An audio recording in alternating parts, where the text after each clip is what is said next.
Hello, friends. You will notice my backdrop has shifted slightly. That's because we have a couch now in our media room that we inherited today. Very exciting times at the Chavez Holloway house. And I've had a couple things kind of pop through today that I felt were wanting to kind of come out and be unpacked. And the first one was a sense that, I did a post several months ago, and I was actually reminded by a friend that I did this post. And it was basically, I honestly don't remember what the theme was or the topic, but I know that what I spoke about at some point was feeling as though, just identifying that I have an inclination towards grief. It was like I was noticing in myself this leaning into, or almost like craving for the feeling of sadness, of grief. And and at the time, I was sort of, I wasn't quite sure what to do with it. I was aware of it, and I was kind of curious about it. I wasn't quite sure how to unpack that or how to interpret it. I was like, what does that mean? And I remember having the thought, whether I said this on the post or not. I hope that I'm not inviting negative things into my life by having this inclination, by feeling this hankering towards the feeling of grief.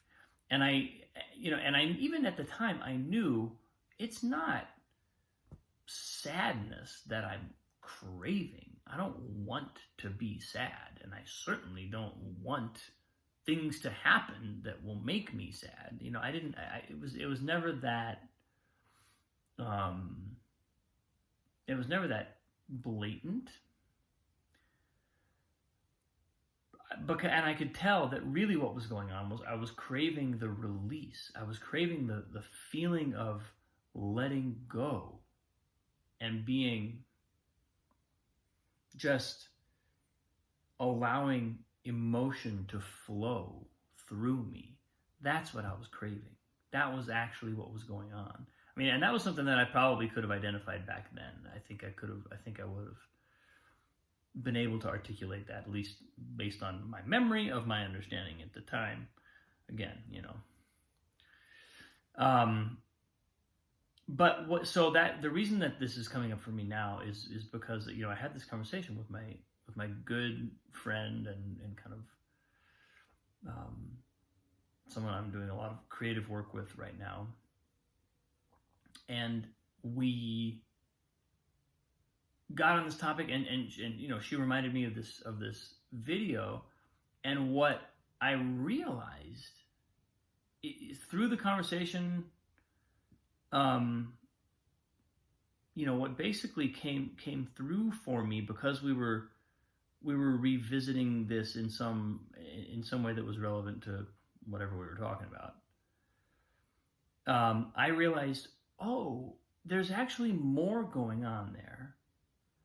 Because, especially having sort of now read and internalized and spent a lot of time kind of contemplating and reflecting on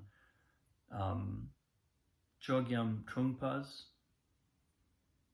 writing and his description of what an open heart feels like.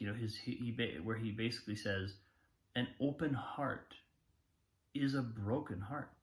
It's inherently not that it's devastated. Not that an open heart means we're in shambles, but an open heart is inherently conscious of the impermanence of the entire world. We can't have a fully open heart and not be aware of how precarious, how delicate, how temporary all of this is.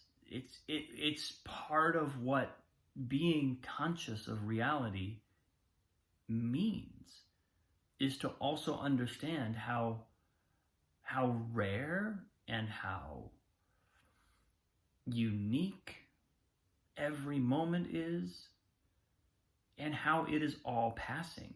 How everything we know and love in the material world, at least in terms of the human beings and the things that we are connected to, how it's all passing, ourselves included, obviously.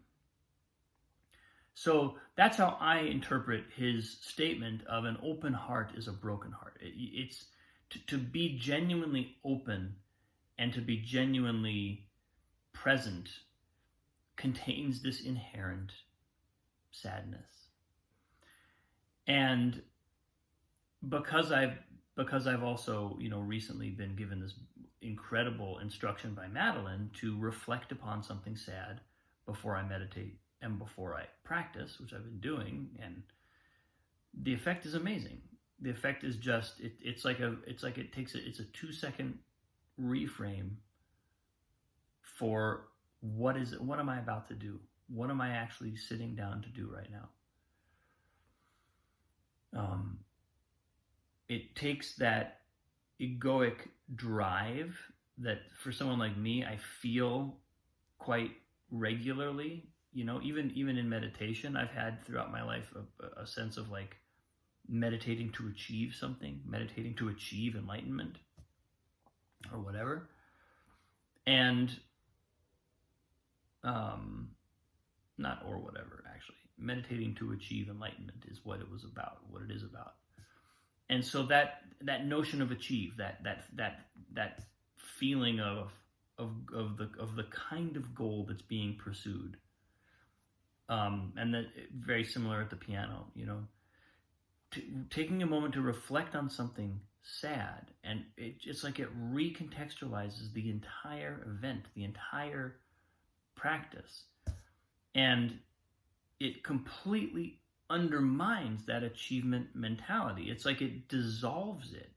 It's like it reveals to that achievement mentality how misplaced the emphasis is when we're looking at things that way. Because look at the world. Look at how precious this moment is.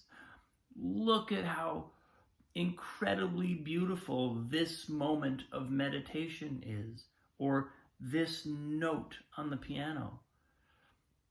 Perceive that, take that, it just, so all of a sudden it's like achieve, I'm coming into the piano to prove something, I'm coming to the meditation cushion to get somewhere. That's it. It's like it immediately undoes that clearly ego-based impulse. And what has come through from all of this, where I've sort of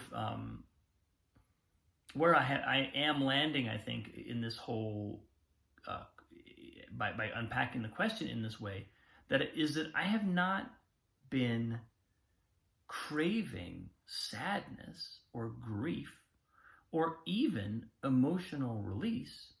What I've been craving is connection. What I've been craving is that openness, the openness to the immense, overwhelming, profound, painful beauty of it all. And intuitively, I knew that sadness or grief was a doorway.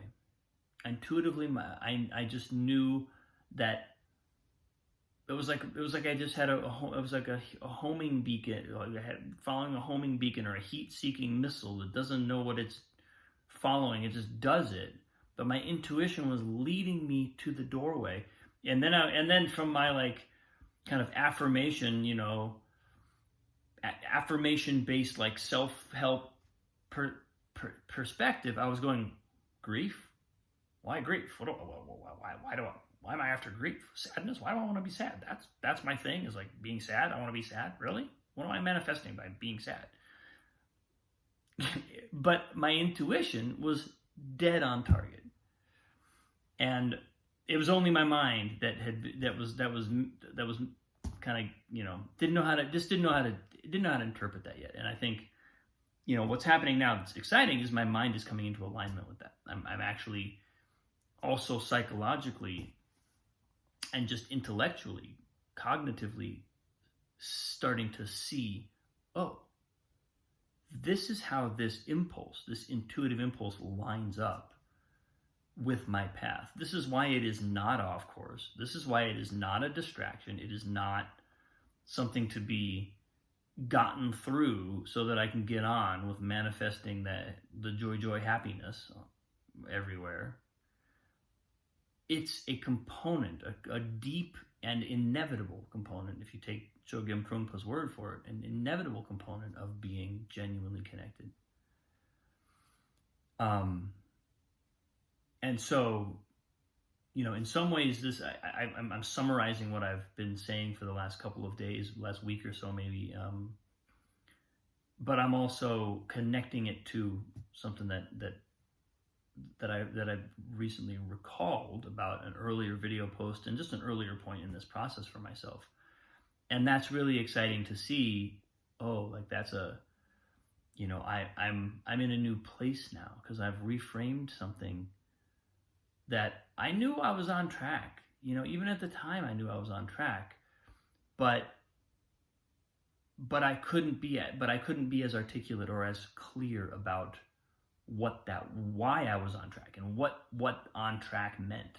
That's coming into more and more focus for me, and I think that's really exciting because it just makes it feel more reliable. It makes it feel like I'm less likely to be,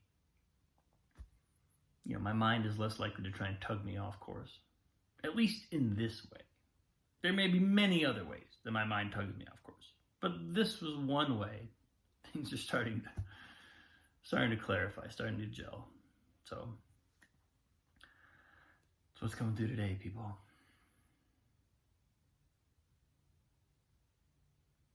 Thank you for watching. I appreciate you very deeply. This conversation means the world to me, as you know, if you've been watching these for a while. I just have nothing but love and nothing but appreciation for everyone who shows up and engages with me on this. So, have a wonderful day. Hope you're enjoying the rest of your Thanksgiving weekend. I'll see you tomorrow.